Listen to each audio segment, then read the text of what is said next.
तिथूनच शिवजयंती साजरी होते। आज तुम्ही किल्ले शिवनेरीच्या पायथ्याशी अनेक वर्षापासून मी तिथीप्रमाणे आणि तारखेप्रमाणे दोन्ही शिवजयंतीच्या कार्यक्रमाला येण्याचा प्रयत्न करत असतो। त्याचं आगळं वेगळं महत्त्व आहे।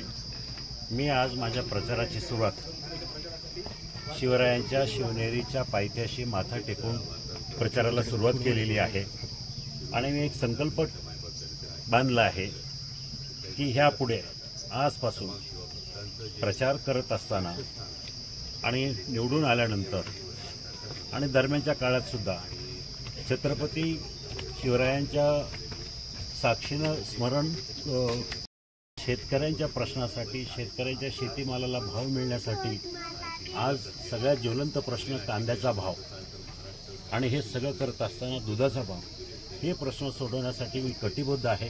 आणि हे मी आपलं प्रामाणिकपणे सांगतोय, मी नौटंकी करत नाही। मी शेतातला माणूस आहे, ह्या मातीतला माणूस आहे, शेतकरी आहे, म्हणून मला ह्या शेतकऱ्यांच्या वेदना जास्त जवळून कळतात।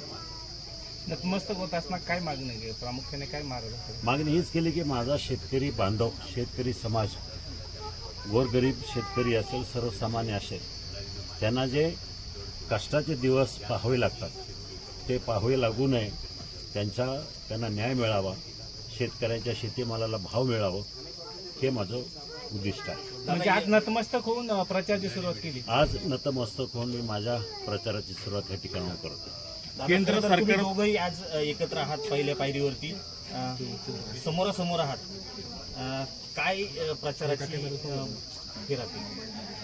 मी प्रचाराचं रणनीती किंवा दुसरं काही करण्यापेक्षा मी आपल्याला सांगू इच्छितो, 1.5 वर्ष मी जनतेच्या सहवासात राहून जनतेचे प्रश्न समजून घेतलेले आहे। मी कुठल्याही प्रकारची नौटंकी न करता त्यांच्याबरोबर त्यांच्या दुःखात सहभागी झालेलो आहे आणि ते प्रश्न जनतेचे मला अतिशय जवळून माहिती आहे आणि म्हणून हे प्रश्न सोडवत असताना अनेक दुसरेसुद्धा प्रश्न आहेत आणि हे प्रश्न मी माझ्यापर्यंत सोडवत आलेला आहे आणि पुढच्या काळामध्ये सुद्धा त्या प्रश्नाला जास्त न्याय दिला असं मला वाटतं। शिवजयंतीचा आज चांगला दिवस आहे, या दिवसाला तुम्ही दोघंही एकत्र दिसतायत आज या गडावरती। ठीक आहे ना, म्हणजे सगळे शिवप्रेमी आहेत, ज्यांना ज्यांना शिवरायांचं प्रेम आहे, शिवरायांची आस्था आहे, त्यांनी गडावर यावं। धन्यवाद।